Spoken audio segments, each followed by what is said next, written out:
In the midst of our hectic holiday season, what truly matters can be at times overlooked. A member of the WPTV team knows that all too well, now in the fight of his life, battling cancer.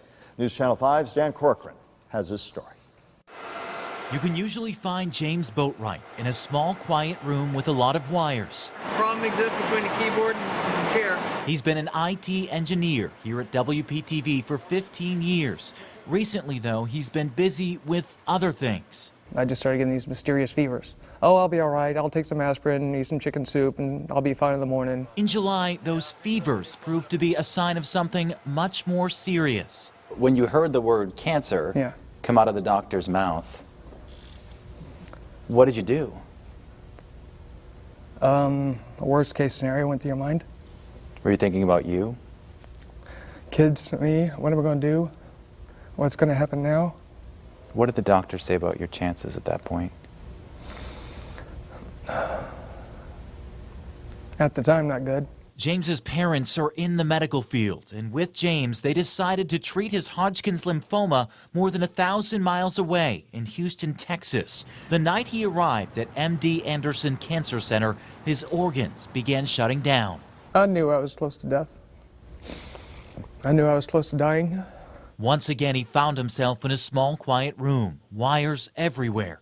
Doctors gave James a strong first dose of chemotherapy. My body was swollen up just from all the medicine I was getting. After 6 days in the ICU, signs of life began returning to his body. The drugs of tomorrow that are in the pipeline are being tested at MD Anderson. We do more clinical trials than anyone else. James documented much of his treatment with photos posted to Facebook. Once I got off restricted diet, I was like, I want McDonald's.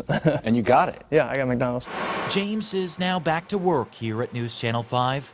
Chemo concludes in January. Life for James goes on after coming so close to death. Some people from the hospital didn't make it. Some did.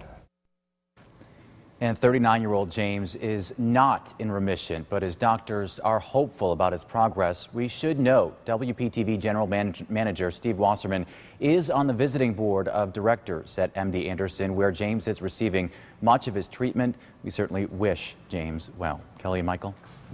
We certainly do, and he has the absolute best attitude. When he came back, I could not believe how much spirit James had. So all the best to him. Big heart, big spirit, Yes. and in our prayers is a big part of our family here at WPTV. Yes.